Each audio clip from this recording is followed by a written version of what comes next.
Today we are going to interview digital nomad in Bali. Dan, can you introduce yourself? Hey everybody, I'm Dan, Nomad. I've been in Bali for 4 days. I'm from London. So what do you do as a digital nomad? As a new digital nomad, I'm working on two things. Mm. The first thing is content. So content making like TikTok, YouTube, Instagram, and just vlogging. But I really want to push myself to make beautiful vlogs. If I can't make beautiful vlogs in Bali, then I probably should go back to my 9 to 5. So that's the first thing. And the second thing is building businesses.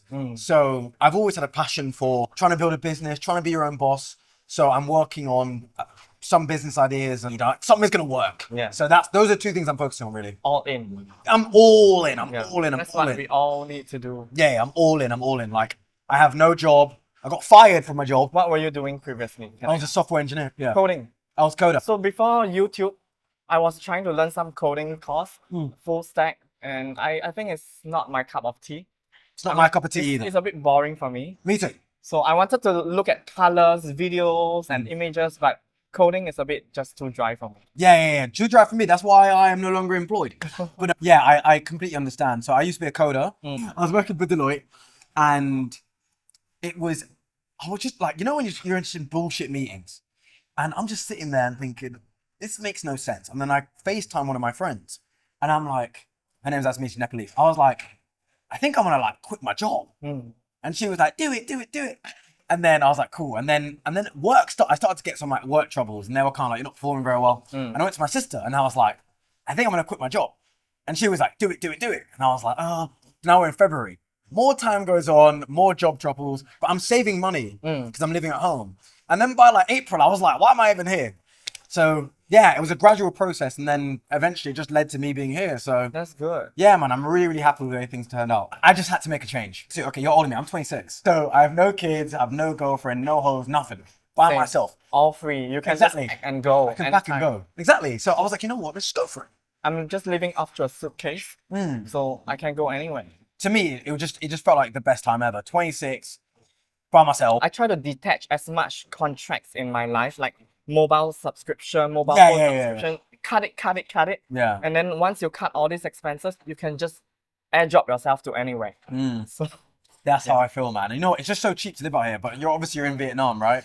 Even cheaper out there. slightly cheaper, but yeah, you have to know the local price. Oh, really? And you need to know the locals because locals pay local price, especially for accommodation. Well, I'm not getting a local price. I mean, we are all foreigners, so it takes time to learn the prices. You will know that you are paying a foreigner price if you search deep enough. Oh, really? Yeah.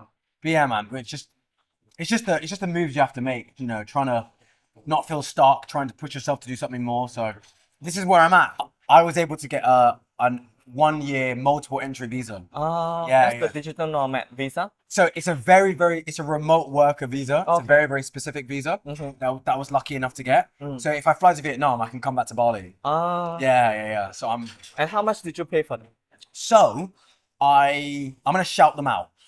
I was on the internet and I'm seeing like all the different visas, and there's a visa called like a B221A visa or some shit. But I didn't want that visa because the second you leave Indonesia, it's invalid. Okay. And I was like, don't really like that. Yeah. So then I started to look at other visas, and I found an E33G visa, and you need to have a sponsor. Oh. Okay. So I messaged tons of different agencies in Bali. I must have messaged 30, and then I found the one that had the best communication, best reviews. I'll shout them out. They're called Gaia Bali Visa. Super good. Look on Google reviews. If you scroll, you'll find my face and me talking about how great they are.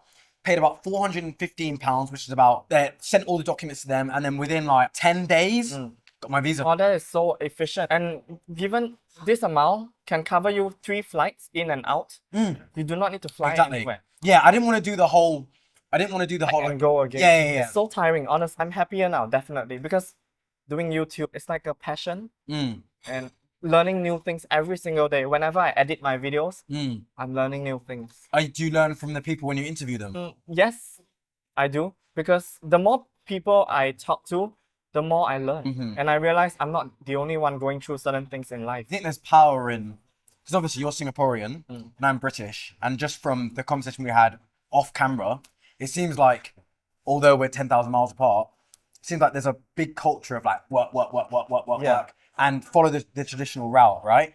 And coming to Asian nations, Vietnam, to some extent Thailand, but especially like Bali, there's a lot more of like emphasis on family, taking it easy and just enjoying other aspects of life. I think that's something that I really appreciate. Because in London, it's like, work. We are literally, Brits, sorry, it's the truth, we're either working or we're getting massively drunk. That is it. Oh my God. Yeah. So it's the extreme end.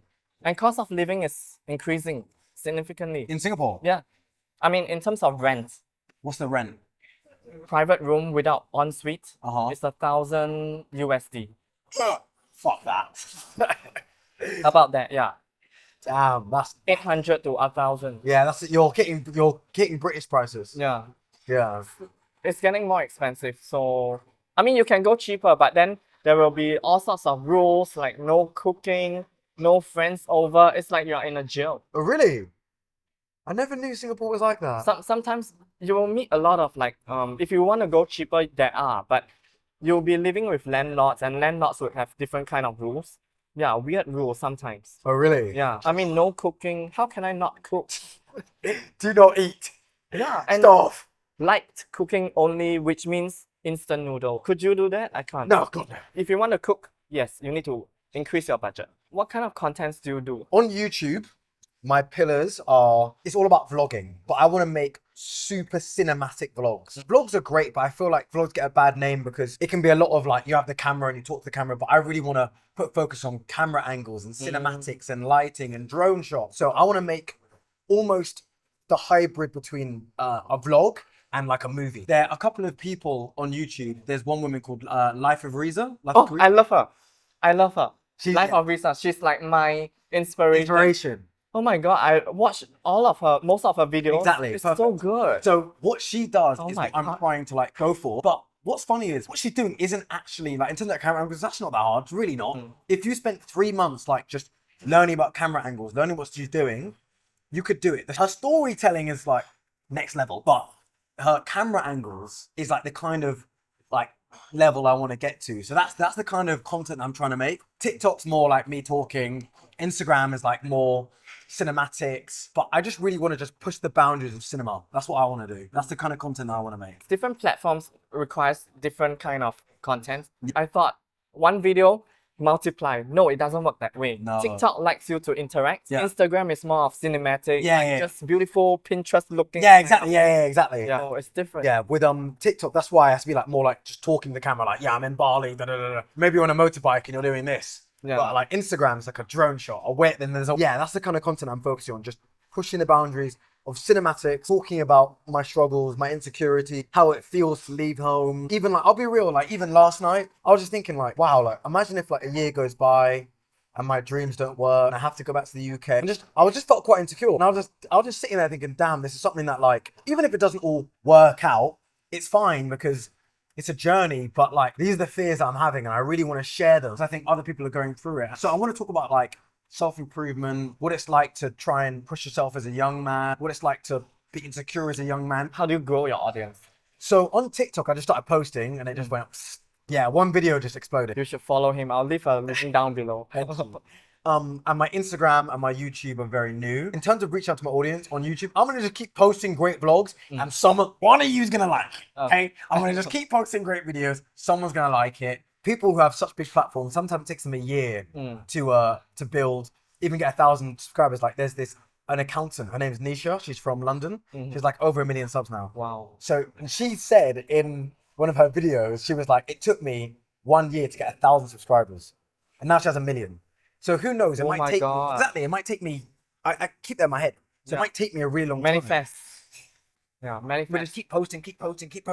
We just have to be consistent. Just keep doing it and pull through it. Eventually, one day we'll get the plate. Oh, when I get that plate, I'm gonna be so insufferable. I'm gonna like walk around Bali with my plate. I'm gonna get the plate tattooed on my forehead. I can't wait. Yeah, I can't wait to. Oh. Are you employing anyone No, I am to edit your stuff? writer, director, editor, Same. videographer. One man show. One man show. The only thing that I've had people help me with is thumbnails. But because I'm in Bali, there's actually no reason to pay for a thumbnail ever. Like I was like, oh, what can I do for thumbnail? And I was at the beach. I just took my camera, went to the side of the beach, put my face in it. Oh yeah. Yeah. Color the grade it. standard Put YouTube. Bali. Yeah, and it looks beautiful. It's a great thumbnail. Yeah, the light here is so good. So good. The background is beautiful. So I'm a one-man show. Same. It's a lonely journey, but you have to pull through, man. It's very lonely. Yeah, very lonely. Very lonely. Especially like when you post a video, And no one watches. no one watches it. Oh my And then god, you it sit there. breaks me. Yeah, bro. It heart breaks your heart. Sometimes I spend 1 to 2 weeks just to edit one video. Really? Really. How long are your videos typically? On average, every minute I post, it will take 1 hour to edit. So, sort of like that. Really? Yeah. Damn. So And I have to rewatch, make it sure that it's engaging enough, and then reference from other similar videos yeah, and try to improve on it. 1 hour to edit though. What are you editing for the 1 hour? Subtitles, some color grading, effects. I see. So you need some like pop-up text. This is the learning curve. Yeah, You know. that's why you have to keep learning. How are you gonna monetize your journey, your content? In terms of YouTube, I'm honestly thinking not so much about monetizing. For me, it's about just building the audience. I want it to be based around self-improvement.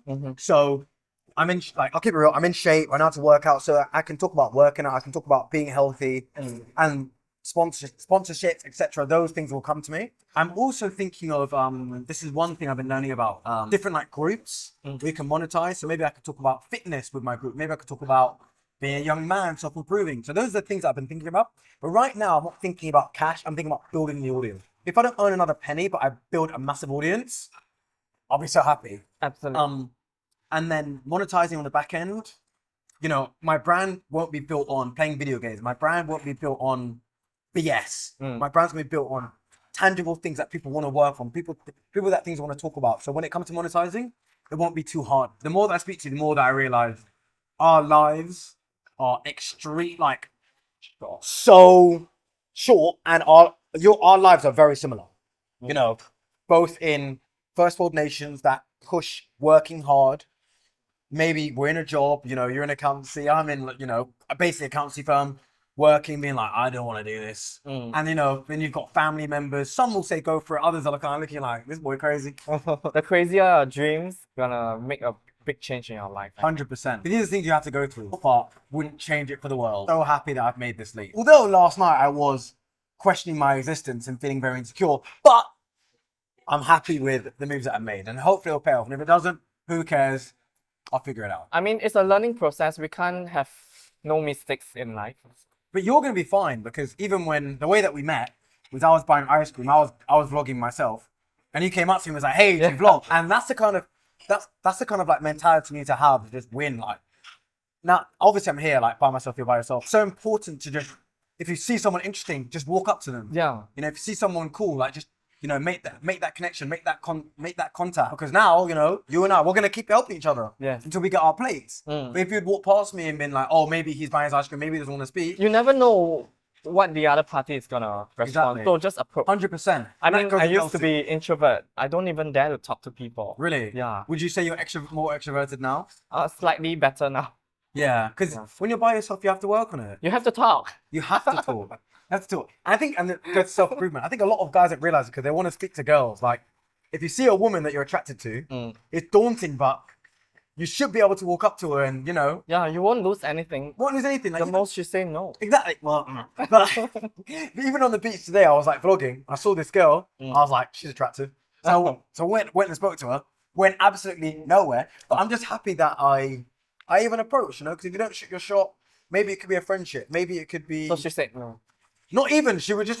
I think she had a boyfriend or something. Oh, I don't even know what it was, but just from her energy, she was like, "Hey," and then she kept walking. I was like, "Cool," but it's not about her.